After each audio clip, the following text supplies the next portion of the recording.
Okay, ladies and gentlemen, it has come to my attention that there is a new generation of Sombra players growing, like from the dirt, like worms. They're growing out of nowhere, seemingly, right? After so many months of hero bans, Sombra, the community of Sombra, gone, wiped to smithereens, I say. But as of earlier this year, I'd like to say, when Vendetta started getting hero banned, and then the cat started getting hero banned, and just it took a new villain of the week that took over hero bans for an extended period of time. Sombra kind of got caught a break, a little break, if you will. And in that break, there's a new era, a new generation of Sombra players that are cropping up out of nowhere. And it just occurred to me, where do they go? They got nothing. So I thought, wouldn't it be a good idea if I gave them somewhere to start? Gave you somewhere to start. And so I'm gonna do a series, a little, I don't know, Sombra 101 series. It's gonna be a playlist of videos, and this is gonna be the first one, lesson 0. This is just gonna going over the basics of the character, just the absolute fundamentals of it, and a little bit of a guiding hint of a direction of how to think when you're playing her. I'm not gonna do anything in depth. I'm just gonna mention it so that in the back of your mind, it's gonna be there when you play the game. I'm trying to be practical about it as possible, so I don't wanna overrun with numbers. If something does a lot of damage, I'll let you know. The numbers are gonna be on screen for some things, but only for the things that, like, need to be showcased or compared. So I'm trying my best. It's been a long while since the first time I played Overwatch, so I don't really know how to be in the mind of someone that's new, but I hope this is going to help you at least get a fair shot in. So, with all said and done, this is session 0 of how to play Sombra 101. Alright, so first off, gotta do a little bit of bragging here. I'm Sir Brags a lot for a little bit. I've been the highest ranked Sombra in the world across all leaderboards for pretty much every single season for the better part of the last 3 to 4 years, I'd say, with the exception of 2 seasons where I did a subathon and another one where I was depressed. It's whatever. Currently, I am champion on multiple accounts. I play in Champion 3, FYI, because I know the comments are gonna be filled with hero bans. I was never affected by hero bans. I got to play Sombra throughout the duration of hero bans. I've not really gotten rusty. I've been playing her. I've gotten to play her. It's never been an issue. It's just everyone around me as an audience has kind of gone, so I kind of lost motivation to make videos and educate and content and all that stuff when it comes to Sombra, so that's why I've been uploading less. Not because I don't like the hero anymore, but because there's just less of an incentive to actually output something beyond that. But I'm testing the waters, and if this does well, then I will continue to make more. With that being said, I am also pretty much your only option, that being said, because, you know, there's not really a lot of other people this applies to. There are a couple other Sombra players that are high elo, but they either don't make content, or if they do make content, they kind of got pushed out because of hero bans. It's what it is, and if that's not enough to convince you to listen to me, I don't know. I'd like to think I'm pretty chill or whatever. I don't know. Chat type 1 if you think I'm chill. Chat, can you vouch for me? Please vouch for me.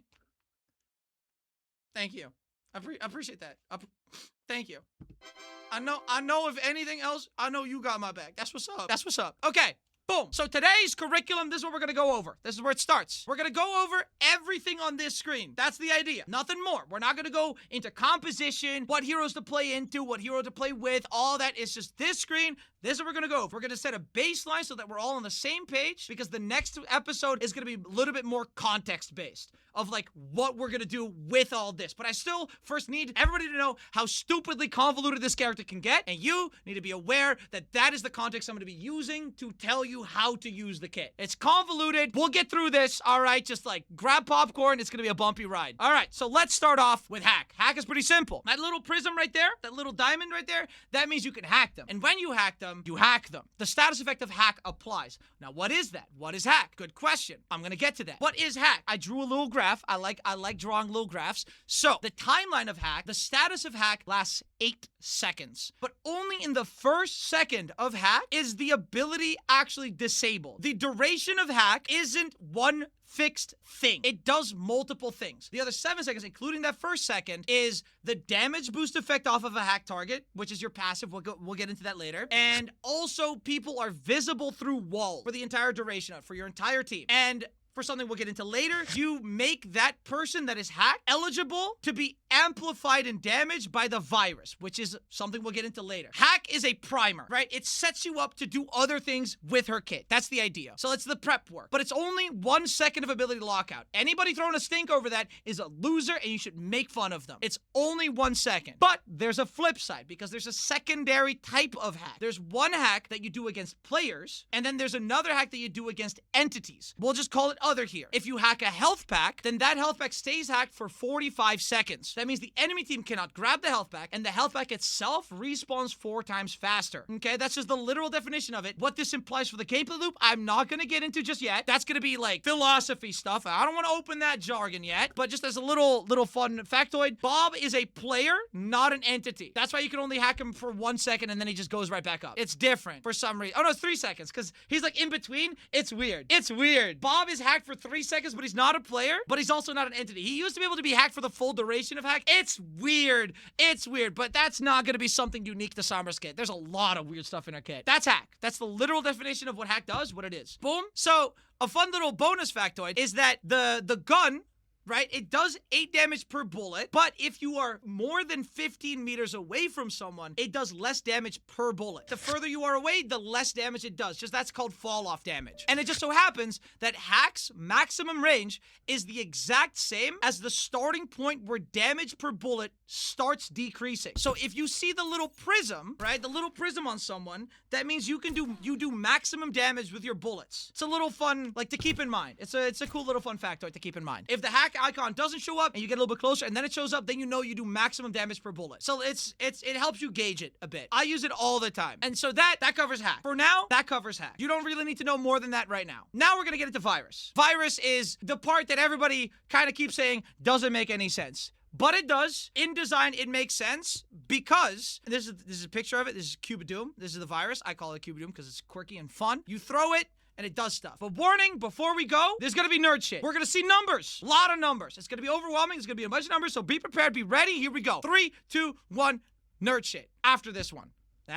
Keep you on your toes. So the idea of the virus is that it is the excess value Sombra isn't allowed to have in any part of her kit individually accumulated into one ability. So like hack is terrible. Her gun sucks. Her mobility is poop from butt. Dare I say poop out of a butt. But to compensate for all those being bad, they added one ability that is just directly value. And that compensates for those 3 being bad. And that's what makes her balanced. That's the idea behind virus. Because I know a lot, like there's a big conversation when it comes to it. And I felt like if I let this drop right in this video, then at least we got that covered for down the line. Because I know that's just an opinion people have. Okay, so scenario 1. Virus on an unhacked target. Someone that is not hacked. Just you see someone, you lob it, it hits. What happens? Nerd shit inbound. On a direct hit of your virus, the Cube of Doom, it does 35 immediately. Then afterwards, directly afterwards, for 4 seconds, it does 75 damage over the course of the 4 seconds. So it'd be 35 plus 75, but the 75 happens after. For 4 seconds after. So it'd be 110 damage over the course of 4 seconds. The mental calculation is it does 27.5 damage per second, DPS, right? And then on top of that, you can also shoot people. So it's not bad to just raw dog it. It's not a bad idea. I do it all the time. It's fine. But it's still over 4 seconds. And in that time, people heal up. So it won't ever actually really be a kill, but it's good for pressure. We'll get into that concept in a future video. But now, just so you know, it's not a bad idea. You don't have to hack people. But if you do, first a little bit palate cleanser because more nerd shit. Okay, we got through the first nerd shit. There will be more. Okay, are we good? Are we decompressed? More nerd shit. Boom, nerd shit. Now the secondary layer of virus is that if you virus a hacked target, this is what I mentioned earlier, if you virus a hacked target, it becomes a little bit different, a little bit quirky. It does a little funny oopsie. We're making it more convoluted because now the impact damage of virus is double. Whatever the base damage is double. This implies if you're damage boosted, Nano, Mercy damage boost, Baptiste window. If you are damage boosted, the direct impact is also multiplied. Right? It's also added up. Whatever that number, that's why I'm saying double and not just 70. It's double the damage. So that ends up being 70. If nothing else is involved, that is just 70. 70 impact damage, right? So you beep, beep, beep, beep, flop, bop, 70. And then after that impact damage happens, for the next 2 seconds, the same damage over time, the 75 we mentioned earlier, is going to occur. But instead of 4 seconds, it'd be over 2 seconds. So it'd be more impact damage, and then the damage that is afterwards would be done faster. And that would be the difference between a hacked and an unhacked virus. Don't underestimate just raw virusing, because it adds a lot of little things that we're going to get into in a future video. So just experiment, mess around with it, see what feels good, figure it out, practice, you know, that's what it's all about. And so, yeah, so it'd be 145 damage, just like that. And then on top of that, because they're hacked, you also have damage boost on your gun, and then you can, you know? So all things considered, that's why people hack. It's mostly for the damage, not really for the 1 second of ability lockout. And so that covers virus. Boom, we got 2 things covered. We're making progress.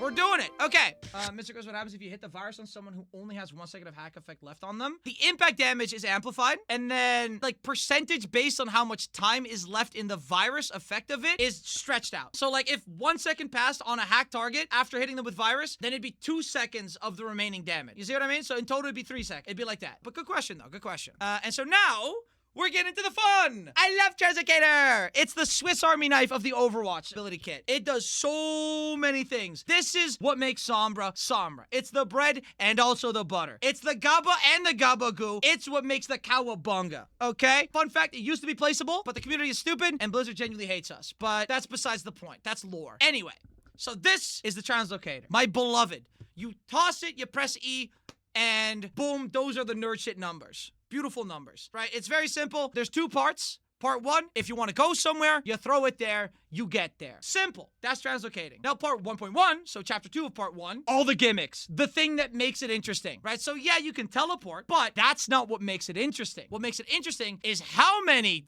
freaking tags this thing has. Absent, ignore barrier, invulnerable, perfect cleanse, phase, strong movements, strong projectile. That's what makes it interesting. That's the cool part. Let me show you. Boom. I'm narrowing it down to 3 overarching categories. One thing it does is that if it's thrown, it takes priority. So this is still connected to actually teleporting somewhere. If you throw your translocator, and while it's out and about, while it's being sent out, you get hooked by Roadhog, you get slept by Ana, you get shattered by Reinhardt. It does not matter. Whatever happens, doesn't. It just doesn't. As long as you throw the translocator beforehand. Editor, throwing a couple clips of me dodging Roadhog. No! Because you can use this, very interestingly, to bait abilities. I don't want to, like, directly go over the explanation of it, so I wrote it down here. But the idea of baiting is that you are purposefully making an enemy person, character, use an ability on you with you having the intent to circumvent the output of that. So you want the Ana to sleep you so that you can dodge it. And then the sleep dart goes on cooldown. She doesn't have sleep dart for someone else. And boom, you baited that ability. You can do that with ultimates, with abilities, doesn't matter. And so that's just a cool, interesting thing. That's how you can dodge a lot of things. And it happens a lot. It happens a lot more than you think. Second thing is that it is a perfect cleanse. This is one of the big ones. It removes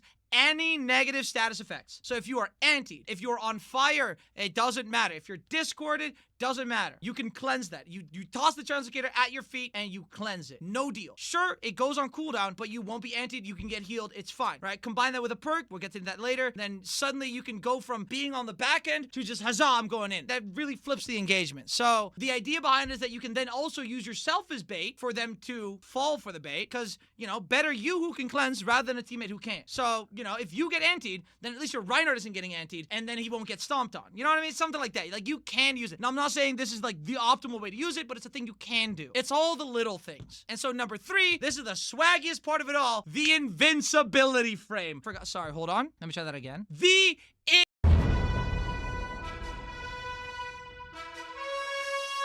Get it? Because, yeah, okay. So the invincibility frame is literally just so swag, right? You can dodge anything. So a little bit of both sides of the bell curves kind of situation is if you throw your translocator too early, you can dodge something. If you throw it too late, you can cleanse anything. So it's like, it's so cool. You can do it either way. But if you throw it before something happens, you have to be way more precise about it because it's a very small window of time to dodge something. I didn't have any clips on hand of me doing that, but you can do that with literally anything. You could dodge a diva nade, a sleep, a Roadhog hook. Like, if the teleporting of the translocator happens the same time frame as whatever thing is being thrown your way, you just phase through it. Like, if you throw your translocator at the floor, right as the Cassidy throws their flashbang, as the explosion of the flashbang happens, you're in the middle of teleporting, because the teleporting animation itself is like 0.25 seconds or something. If it happens in that animation of it, the flashbang won't apply to you. Nothing will apply to you. You physically do not exist in the video game. You are an enigma. You're a concept. You are not real. You are not real. Wake up. Wake up. Wake up. Wake up. Sorry. And so you can use that to look really cool. You can engage on an Ana, and then, like, as she turns around, you're like, I'm harassing you. And then she turns around, throws sleep dart, but you're like, swing, and you translocate dodge. And then I was like, where'd you go? Because they think they're throwing a translocator away. Cool, right? And so stuff like that, when you really get into, like, the flow state of Sombra, it just that's where it gets fun. And so the idea with this is where we're gonna get you eventually. Maybe not after this video, but it's a good start. This is where we begin. The beginning of something great. And so boom, bonus, you teleport on impact. So a little bonus fact here, you teleport on impact. So throwing the Translocator in air has a longer pre-teleporting effect going on. Because like it still needs to travel forward and then the teleporting animation occurs. Right? So it stacks on top of each other. If you throw the Translocator at your feet, then it doesn't travel. It just immediately teleports. You don't go anywhere, but you immediately teleport. So you can use that to have more fine-tuned control over the invincibility frame, the cleanse, whatnot, all that. You can do that. I didn't teleport was faster if it hit something. No, you don't teleport faster. The translocating effect happens sooner, if that makes sense. There's a difference. The teleporting itself is the exact same time frame as always. Doesn't matter where your translocator hits or impacts, whatever, but the total time from pressing E to teleporting is shortened because the teleporting happens sooner. That's the first part. That's the teleporting of the Translocator part. Stealth used to be a separate ability, but they later on, you know, they made it that. And so now it's part of the Translocator. I don't like this. Let me be clear. I like that it's in the kit, but I hate how everyone is using this wrong. So I'm going to be really careful when I say this, and it might get a bit convoluted for people that are actually new, but just keep it in the back. If you don't understand what I'm saying or why I'm saying it, just keep it in the back of your mind. Let it sort of, you know, a little bit influence the way you think about Sombra. But what it really is you throw your Translocator and then you go invisible for 6 seconds, I think. Yeah, 6 seconds. You go invisible for 6 seconds. And there are two types of status buffs situations that happen. One is that you are detected. Like it shows up on the top of your screen. It shows detected. That means you are standing too close to an enemy character. You make a little tss noise and you are partially visible to that person. And I'm 40% sure if you're also visible to like anyone nearby. I'm not really, I'll be honest, I don't know. But the second type of debuff while in stealth is called revealed. And this happens when you take damage. Doesn't matter from what angle, what distance, if you're nearby someone or not. If you take damage while you're invisible, you are revealed. And the same thing applies as detected, but you were also slowed by like 20%. I don't know, 25. I don't know what percent. Just a little bit, just enough to be like, you know, just a little bit. And most importantly, and I wrote this in clear English text, right? I didn't even want to risk people not being able to figure it out. The goal of stealth is to use the least amount of it as possible. This ability is all about efficiency. The more you use this, the more you are proactively doing nothing. Overwatch is a game about APM and then making those actions count. APM standing for actions per minute. Okay? Don't rely on as much stealth as possible. The goal is to shave it down to the least required per interaction. That's the goal. And if you don't know what that means yet, that's okay. Just when you do, just know I said this. Just keep it in mind, please. Please. Okay? And so what stealth in the overarching thing is that the enemy just can't see you on the map and you have a little bit of a speed boost. You can hack health packs during it, but you can't hack enemy players without unstealthing unless you pick the stupid bad perk that we'll get into in a bit. So that kind of just covers stealth, right? And it's connected onto the Translocator. There's a bit of a play wiggle room there where, like, by design, Blizzard implies you to need to use stealth before you do something else. And it's just my least favorite part of her kit, but it is in her kit. You use the Translocator, you wait 3 seconds, then you unstealth onto someone.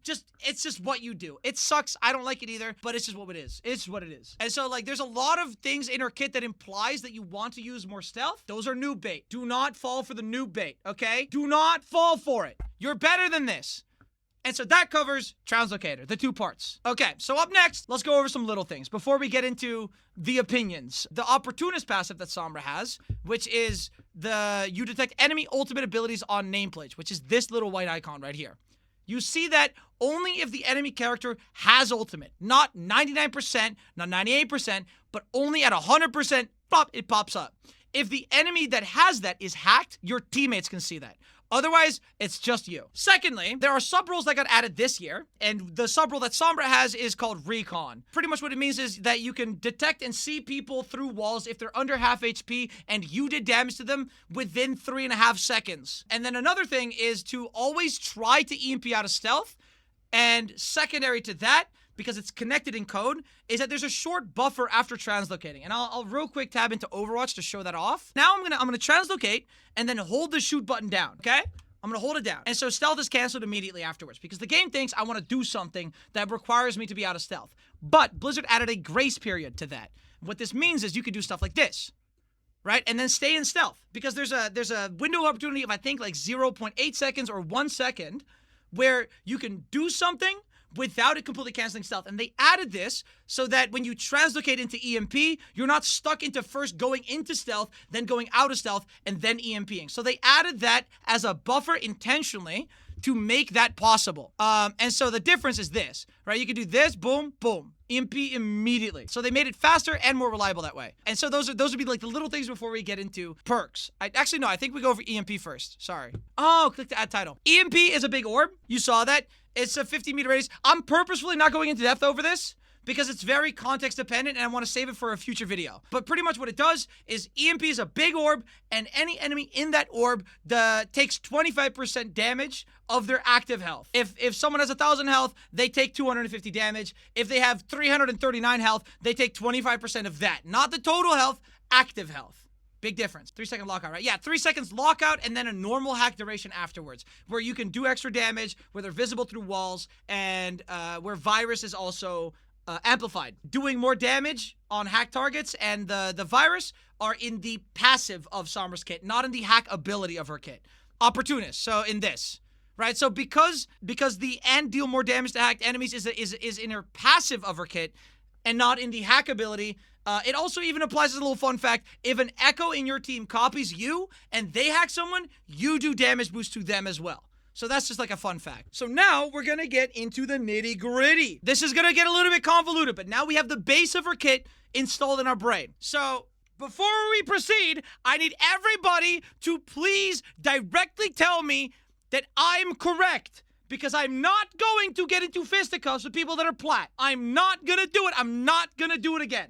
Because this perk is terrible. I hate this perk. This perk's existence is a bane of my existence, brother. I hate the fact that this perk exists makes me upset. The goal of stealth is to use the least amount of it as possible. This ability is all about efficiency. The more you use this, the more you are proactively doing nothing. Because when you are not doing anything, believe it or not, you're being useless. So yeah, TLDR, if you pick this perk, I think lesser of you as a person. It is a personal grudge. I don't like you individually as an individual human being. You, the one watching, if you pick this perk, okay, if you watch this video and you pick this perk, I don't like you, okay? Do not meet me at LAN. Before I mention the other perk, it is important that I mention my best friend. My most favorite friend. The friend I turn back to when things get rough. The brick wall that is named dying is a necessary data point for improvement.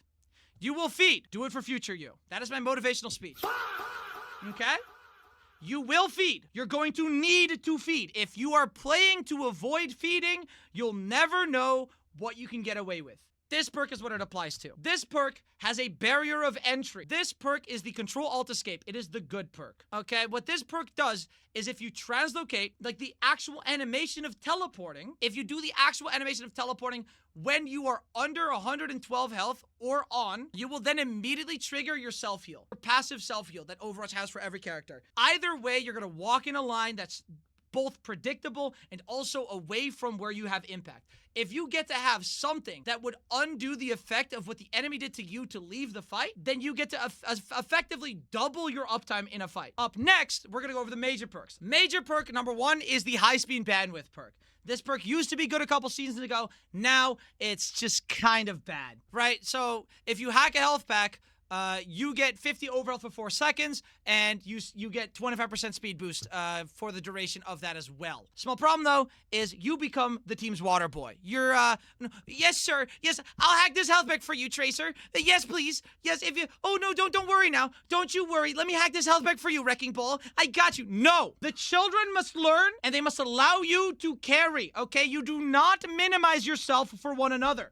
They are strangers. You do not respect them. You carry, you win. You are the common denominator in every one of your games, okay? Because the value of this perk is dependent on strangers, random people, picking your health pack and actually making use of it. And beyond that, the main reason why I tell people to never pick this perk is because of this little diagram that I drew.